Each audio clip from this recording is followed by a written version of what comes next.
दोस्तों, चलिए शुरू करते हैं इस सीरीज का 14th एपिसोड। तो इस एपिसोड के स्टार्ट में हमें दिखाया जाता है कि मिस्टर डैन को किसी का मैसेज आया था, जिसे देखकर वो अचानक स्माइल करने लगे। इधर से मॉम उनसे कह रही थी कि बच्चे अभी तक वापस नहीं आए।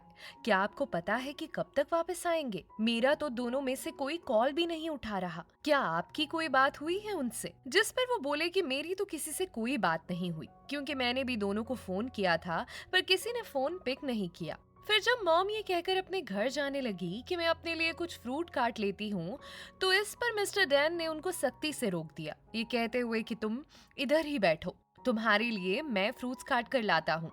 लेकिन सच तो ये था कि मॉम को सुकून ही नहीं था, इसलिए दूसरी बार उन्होंने चाय का बहाना लगा दिया, जिस पर मिस्टर डैन ने दोबारा उनको रोक दिया और कहा कि चाय भी मैं बनाकर ले आऊंगा, तुम इधर ही रुको। अब जब वो इतना फोर्स करके रोकने लगे तो मॉम को शक होने लगा कि आखिर ये मुझे बाहर हॉल में आने से क्यों रोक रहे हैं।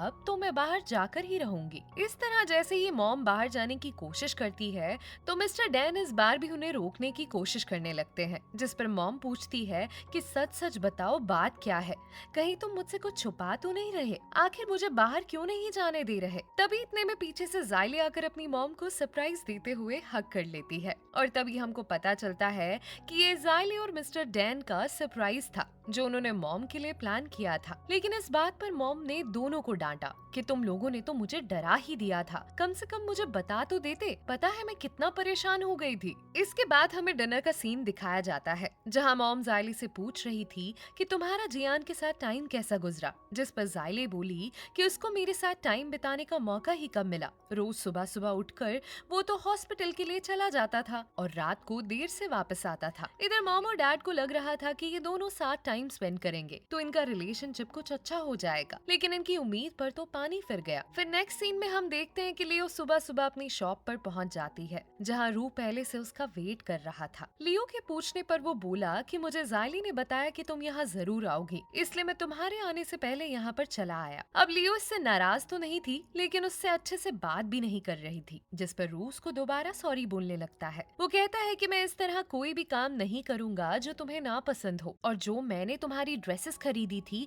वो भी मैं वापस ले आया हूँ, इसलिए तुम भी मेरे पैसे वापस कर दो, मैं आगे ऐसा नहीं करूंगा। लेकिन अब तो चाहे वो ड्रेसेस वापस भी कर दे, लेकिन उसे अपने पैसे वापस नहीं मिलने वाले थे, क्योंकि वो सारे पैसे लियो ने खर्च कर दिए थे।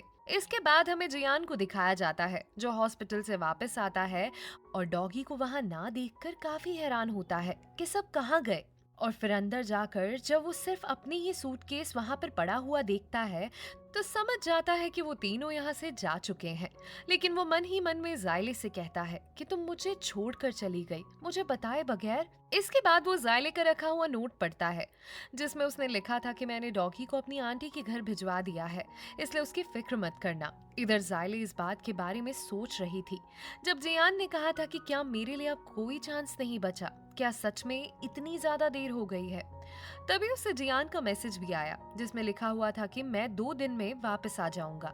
दूसरी तरफ रू लियो को अपनी शॉप पर ले जाता है, जहां वो उसे कॉफी बनाकर देता है। ये देखकर वो इमोशनल हो जाती है कि तुमने मेरे लिए इतना कुछ किया और मैं तुम्हारे लिए कुछ भी नहीं कर सकी। जिस पर रू से बोला कि तुमने मेरी फीलिंग्स को समझा, मेरे लिए हर चीज से बढ़कर है। इस पर लियो ने भी उसे थैंक यू कहा कि तुमने दोबारा से मुझे प्यार करना सिखा दिया है, इसलिए मैं बस तुम्हारे साथ अपना बेटर फ्यूचर चाहती हूँ, जिसके लिए मुझे मेहनत करनी होगी। इसके बाद हम देखते हैं कि दोनों ही लड़कियां अपने अच्छे फ्यूचर पर फोकस करने लगती हैं। अब जायली तो अपनी जॉब खो चुकी थी, इसलिए वो वापस अपनी शॉप पर ध्यान देकर उसे सक्सेसफुल बनाने में लग जाती है। साथ ही लियो भी उसे अपनी कलाकारी दिखा रही थी और इसी तरह देर तक ये दोनों अपना काम करती रहती हैं। फिर जायले वहीं बैठे बैठे सो गई और जब रात में देर से उसकी आंख खुली तो जियान उसके लिए खाना लेकर आ गया था, और जिसे देखकर वो भी काफी ज्यादा खुश हो गई और उससे पूछने लगी कि तुमने तो बताया था तुम 2 दिन बाद आओगे, फिर कैसे आ गए आज। जिस पर जियान बोला कि क्या तुम मेरे वापस आने का टाइम गिन रही थी। फिक्र नहीं करो, मैं तुम्हें ज्यादा तंग नहीं करूंगा। इसके बाद जियान उसे थोड़ी देर के लिए अपने साथ बाहर वॉक पे चलने के लिए कहता है, लेकिन जायले खाना खाते खाते कहती है कि आज मैं काम की वजह से काफी थक चुकी हूँ, इसलिए सोने जा रही हूँ, तो तुम भी घर जाकर आराम करो। इसके बाद जियान उसे स्कूल टाइम की एक स्टोरी सुनाने लगता है जो जायले ने ही उसे सुनाई थी। फिर वो सुनकर जायले भी खुश हो जाती है कि जियान ने अभी तक मेरी स्टोरी याद रखी हुई है। इसके बाद जियान बोला कि तुम्हारी हर बात मुझे याद है। अब इससे पहले कि वो दोबारा उसे अपनी फीलिंग्स बताता, हम देखते हैं कि जायले उठकर वहां से चली जाती है। लेकिन इस बार हमारा जियान बिल्कुल भी पीछे नहीं हटना चाहता था, क्योंकि उसने सोच लिया था कि जब तक जायले मान नहीं जाती तब तक मैं उसे अपनी फीलिंग्स बताता रहूंगा। इसलिए अब वो कहने लगा कि क्या हम पुराना सब कुछ भूलकर एक नई जिंदगी की शुरुआत नहीं कर सकते। जिस पर जायले बोली कि नई जिंदगी की शुरुआत कैसे करते हैं, मैं इस बारे में नहीं जानती। फिर अगली सुबह जायले अपनी मॉम के पास काफी सारे फ्लावर्स देखती है और उनसे पूछती है कि ये कहाँ से आए। अब मॉम बताती है कि ये सारे फूल मुझे तुम्हारे अंकल मिस्टर डैन ने ला कर दिए हैं। इस तरह अब बातों ही बातों में जायले ने अपनी मॉम से एक सवाल पूछा कि मॉम, डैड को गुजरे हुए काफी साल हो गए और आप भी काफी टाइम तक अंकल डैन को रिजेक्ट करती रही, तो फिर एक दिन अचानक ऐसा क्या हुआ जो आपने उनका प्रपोजल एक्सेप्ट कर लिया। तो इस पर मॉम ने उससे बहुत अच्छा जवाब दिया कि पहले तो मुझे लोगों की बातों से डर लगता था कि लोग मेरे बारे में क्या सोचेंगे, क्या कहेंगे, लेकिन फिर तुम्हारे अंकल ने मुझे फील करवाया कि लोगों का काम कहना है, अगर वो उनका साथ नहीं देते हैं तो भी लोग एक विडो लेडी के लिए कुछ न कुछ कहते ही रहेंगे। इसके बाद मुझे लगा कि किस्मत ने मुझे दूसरा मौका दिया है अपने प्यार को वापस हासिल करने का, इसलिए मुझे भी इसे खोना नहीं चाहिए। और वैसे भी प्यार और करियर टाइम पर डिपेंड करता है, इसलिए जब भी तुम्हारे पास दोनों में से कोई भी आ जाए तो उसे अपनी किस्मत समझकर एक्सेप्ट कर लेना चाहिए। इस वक्त जायले भी काफी उलझन में थी कि उसे जियान को एक्सेप्ट करना चाहिए या नहीं, लेकिन फिर भी मॉम की बातों से उसका दिमाग धीरे धीरे इस मामले में क्लियर होने लगा था। फिर अगले सीन में जायले मिस्टर डैन की हेल्प करवाती है उनके साथ कुकिंग करने में। इस बीच वो पूछती है कि अंकल विनेगर कहाँ है, तो वो कहते हैं कि पास वाली कैबिनेट में। फिर जायली उसे इधर उधर ढूंढती है कि तभी जियान आकर ऊपर वाला कैबिनेट ओपन करता है और जायले की सेफ्टी के लिए उसके फोरहेड पर अपना हाथ भी रख देता है। फिर वो अपने डैड से कहता है कि यहाँ पर विनेगर नहीं है, शायद आप लाना भूल गए हो। जिस पर वो बोले कि कोई बात नहीं, मैं अभी पास वाली शॉप से ले आता हूँ। यहाँ पर जायले को जियान का एक एक्ट अच्छा तो लगा, लेकिन फिर भी वो उसे इग्नोर कर देती है। तभी जियान उससे बोला कि तुम मेरे लिए ब्रेकफास्ट बना रही हो, ये देखकर मुझे बहुत अच्छा लग रहा है। इतने में जायले ने कहा कि हम जल्द ही भाई बहन बनने वाले हैं, इसलिए फिजूल से बातें करना छोड़ दो। इस बात से जियान भड़क जाता है कि वो दोनों शादी कर रहे हैं, तो क्या हम दोनों शादी नहीं कर सकते? जरूरी तो नहीं कि हम दोनों भाई बहन ही बनकर रहें। लेकिन हम देखते हैं कि जायले अभी भी उसके सवालों का अच्छे से जवाब नहीं देती है, जिस पर जियान उसके हाथ को पकड़ते हुए कहने लगा कि फिलहाल बाकी सब कुछ साइड पर रखो और मुझे अपनी फीलिंग्स के बारे में बताओ कि तुम असल में क्या चाहती हो। अब जायले उसको क्या बताती, क्योंकि वो खुद नहीं जानती थी कि उसके दिमाग और दिल उससे क्या करवाना चाहते हैं। और इसी के साथ ये 14th एपिसोड भी यहीं पर एंड हो जाता है। तो अब बढ़ते हैं इस सीरीज के 15th एपिसोड की तरफ, जहां स्टार्टिंग में हमें दिखाया जाता है कि जियान जायले का हाथ पकड़ के उसे रिक्वेस्ट कर रहा था कि प्लीज मुझे माफ कर दो और एक आखिरी मौका दे दो।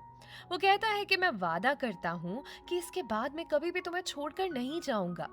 अब ये कहते ही वो जायले को किस करने वाला था, लेकिन तभी जायले उसके पैर पर मार देती है और कहती है कि तुम पागल हो गए हो क्या, आखिर तुम क्या करने वाले थे। इस पर जियान उसे एकदम से बोला कि कुछ नहीं, मैं तो बस तुम्हें किस करने वाला था, जो मैं अक्सर उन्हीं लोगों को करता हूँ जिन्हें मैं पसंद करता हूँ। अब ये सुनकर जायले भी उसे मारने लगी और कहने लगी कि बस उन्हीं लोगों को मारती हूँ जो मुझे परेशान करते हैं। अब इसी मोमेंट पर अचानक वहाँ मॉम और डैड दोनों आ जाते हैं और वो दोनों को फिर से लड़ते हुए देख लेते हैं। अब तक वो दोनों बेचारे परेशान हो गए थे कि पता नहीं इन दोनों का रिलेशन कब सही होगा। फिर नेक्स्ट सीन में हमें दिखाया जाता है कि ये दोनों खाना खाते हुए अपने फोन में लगे हुए थे, जबकि मॉम और डैड यही सोच रहे थे कि आखिर ये दोनों किससे बात कर रहे हैं, जो इनसे ठीक से खाना भी नहीं खाया जा रहा।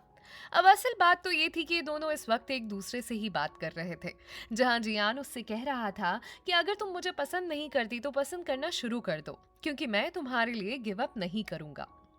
लेकिन इसके बदले में जायले उसको संभल कर रहने के लिए कह रही थी कि वरना मुझसे बुरा कोई नहीं होगा।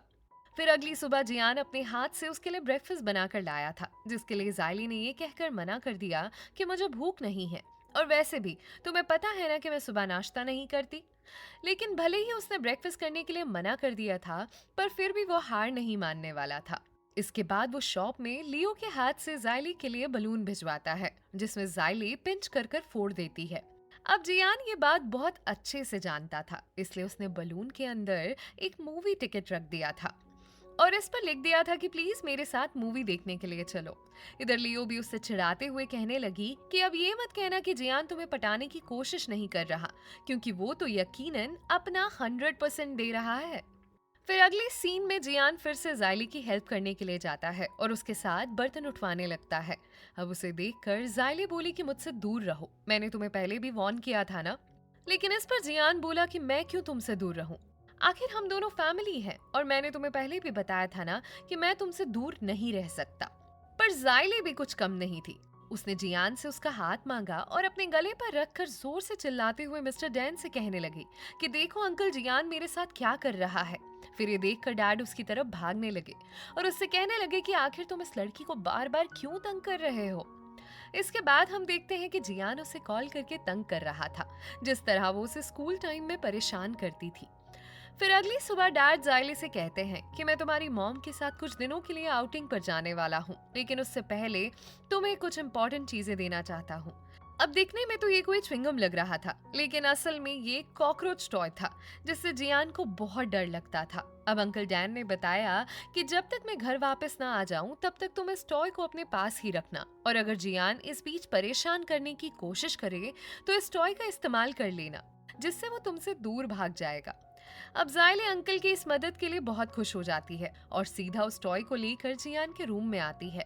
फिर वो उस टॉय को एक जगह पर रख देती है ताकि जब भी जियान वहां पर आए तो उसे देखकर डर कर भाग जाए और ये देखकर वो उसका मजाक उड़ा सके।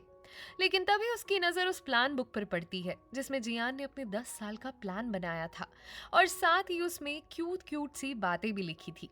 दोनों की पिक्चर भी थी, जिस वजह से ये चीजें उसे थोड़ा इमोशनल कर देती हैं। असल में ये सब देखकर जाले को यकीन ही नहीं आ रहा था कि जियान ने जो कुछ भी किया था वो सब कुछ सच है।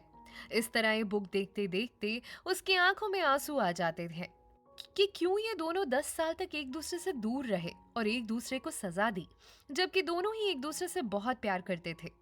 वो ये सब सोच रही थी कि इतने में उसको एक कॉल आ जाती है जो उसे कहता है कि प्लीज जल्दी आ जाओ क्योंकि अभी अभी जियान का एक्सीडेंट हुआ है। ये सुनकर वो फौरन उसे लेने के लिए पहुंच जाती है, जबकि उसके आते ही जियान रूह से कहता है कि आखिर तुमने इसको क्यों बताया, मैंने कहा था ना कि वो परेशान हो जाएगी, इसलिए उसे खबर मत करना। लेकिन ये सुनते ही जाली उससे उल्टा बोली कि तुम खुद एक डॉक्टर बन गए हो लेकिन अपना ख्याल भी ठीक से नहीं रख सके, आखिर कैसे डॉक्टर हो। इसके बाद वो उसे ठीक से पकड़कर अपने साथ घर ले आती है। फिर घर लाने के बाद वो उससे पूछती है कि आखिर तुम्हारा एक्सीडेंट कैसे हुआ। तो इस पर जियान उसे उल्टी सीधी झूठी मूठी कहानियां सुनाने लगता है, जिससे हमें समझ आ जाता है कि एक्सीडेंट तो महज एक बहाना था। असल में जियान को जायले के करीब आना था। इसके बाद अब अपनी कहानी सुनाते सुनाते वो जायले के कंधे पर सर रखने लगता है, जिससे धीरे धीरे जायले को भी शक होने लगता है कि इसका सच में एक्सीडेंट हुआ है या फिर ये नाटक कर रहा है मेरे करीब आने के लिए। इसलिए अब वो उसका सर चेक करने लगती है ताकि उस चोट को देख सके जो उसे लगी थी। लेकिन जियान इसके लिए कहकर मना कर देता है कि ऐसा मत करो, पट्टी हटेगी तो मुझे वापस दुखने लगेगा। ये देखकर अब जायली समझ चुकी थी कि वो सिर्फ एक नाटक कर रहा है, इसलिए वो उससे कहने लगी कि तुम इस हद तक आ चुके हो कि खुद के एक्सीडेंट का नाटक तक कर दिया, आखिर तुम कब सुधरोगे। हालांकि जियान उसकी बात का जवाब नहीं देता और आराम से अपना सर उसकी गोद में रख देता है क्योंकि वहां से उसे सुकून मिल रहा था। अब वो चुप बना रहता है और जायले भी कुछ देर चुप बनी रहती है। लेकिन अभी उसे वो जियान के 10 साल वाला प्लान याद आता है, जिसके बाद वो वापस से इमोशनल होने लगती है और खुद पर काबू नहीं कर पाती और उससे कह देती है कि मैं तुमसे प्यार करती हूँ। वो कहती है कि उस दिन तुमने पहली दफा मुझसे कहा था कि तुम मुझे लाइक करते हो, तो मैं सारी रात सो नहीं पाई क्योंकि मुझे ऐसा लग रहा था जैसे मैंने कुछ गलत सुन लिया हो। लेकिन फिर जब तुमने दूसरी दफा मुझसे पूछा कि क्या बहुत ज्यादा देर हो गई है, तो तब मुझे यही लगा कि शायद मैंने फिर कुछ गलत सुन लिया। पर अब तीसरी दफा तो मैंने सब कुछ अपनी आंखों से देख लिया कि तुम भी मुझसे प्यार करते हो और मैं भी तुमसे प्यार करती थी, लेकिन फिर भी हम दोनों ने एक दूसरे को एक दूसरे से दूर रखा। इसके बाद वो कहती है, मैं तो एक लड़की हूँ, लेकिन तुमने ऐसा क्यों किया? आखिर तुमने मुझे खुद से दूर क्यों रखा, वो भी 10 साल? अब ये सारी बातें करते करते हमारी जायली इतनी ज्यादा इमोशनल हो गई थी कि उसकी आंखों से आंसू नहीं रुक रहे थे। इसके बाद जियान उसे देखकर सॉरी कहने लगा कि मैं अब तुमसे दूर नहीं जाऊंगा, और देखो इस बार भी मैंने इस तरह रिश्ते पर काम किया है, जबकि तुम अब भी मुझसे दूर भाग रही थी। लेकिन हमारी जायले के लिए खुद पर कंट्रोल करना मुश्किल हो जाता है, इसलिए हम देखते हैं कि वो वहां से जाने लगती है। फिर तभी जियान उसको रोकते हुए पीछे से पकड़कर हग कर लेता है और उससे कहता है कि मुझे माफ कर दो प्लीज, मुझे नहीं पता था कि तुम मुझे इतना चाहती हो, वरना मैं तुमसे कभी दूर नहीं रहता। वो कहता है कि इन 10 सालों में तुम्हें जितनी तकलीफ हुई है, मैं कसम खाता हूँ कि उससे ज्यादा तकलीफ मुझे हुई है, लेकिन मैंने ये तकलीफ कभी किसी के साथ शेयर नहीं की और अब नहीं करना चाहता। मैं इस तकलीफ को खत्म करना चाहता हूँ और तुम्हारे साथ रहना चाहता हूँ। इस तरह वो उसे अपने साथ ऑफिशियल रिलेशनशिप में आने के लिए कहता है और रिक्वेस्ट करता है कि मुझे एक मौका दो, मैं तुम्हें कभी खुद से दूर नहीं करूंगा। अब आज तो जायली मना कर ही नहीं सकती थी, इसलिए उसकी बात माननी ही पड़ी। लेकिन फिर भी वो इससे पहले उससे वजह पूछती है कि मुझे कोई रीजन दो कि तुम्हारे साथ रिलेशनशिप में क्यों आना चाहिए। तो इस पर जियान उसे क्यूट क्यूट से रीजंस देने लगा कि मुझे तुमसे काफी बातें करनी है, काफी लड़ाई करनी है, काफी चीजों का बदला लेना है और शायद जन्मों तक चलता रहेगा, इसलिए मुझे तुम्हारे साथ रहने में जन्म जन्म निकल जाएंगे। इसके बाद जायली ने उसे बताया कि मैंने लियो से शर्त लगाई थी कि अगर मुझे दोबारा जियान से प्यार हो गया तो मैं उसे 8,808 वॉन ट्रांसफर करूंगी। तो ये सुनते ही हमारा जियान अपने पास से लियो को पैसे ट्रांसफर कर देता है और दूसरी तरफ लियो भी ये देखकर हैरान हो जाती है कि आखिर अचानक जियान मुझे पैसे क्यों भेज रहा है। लेकिन जैसे ही वो उस रकम यानी 8,800 वॉन को देखती है तो समझ जाती है कि ये सब काम जायली का किया हुआ है, यानी लियो शर्त जीत चुकी है और जायली को जियान से प्यार हो गया है। इसके बाद जियान जायली को ट्रांसफर किए हुए पैसे दिखाकर बताता है कि मैंने तुम्हारी शर्त को पूरा कर दिया, इसलिए अब तुम भी मान जाओ कि तुम्हें मुझसे प्यार है। इसके बाद वो दोनों एक दूसरे को हक कर लेते हैं और आखिर में दोनों का ऑफिशियल रिलेशनशिप स्टार्ट हो जाता है। लेकिन क्या ये रिलेशनशिप ठीक से चलेगा या आगे कोई बड़ी मुसीबत आने वाली है? इस चीज को हम अपनी अगली वीडियो में कवर करेंगे, जो इस सीरीज का आखिरी पार्ट होने वाला है। तो दोस्तों, इसी के साथ हमारा 15th एपिसोड भी यहीं पर खत्म हो जाता है और अब हम मिलेंगे अगले एपिसोड में। लेकिन जाने से पहले इस वीडियो को लाइक कर लेना और वीडियो को हाइप करने के साथ साथ चैनल को भी सब्सक्राइब कर लेना। मिलते हैं नेक्स्ट वीडियो में। Till then take care and thanks for watching.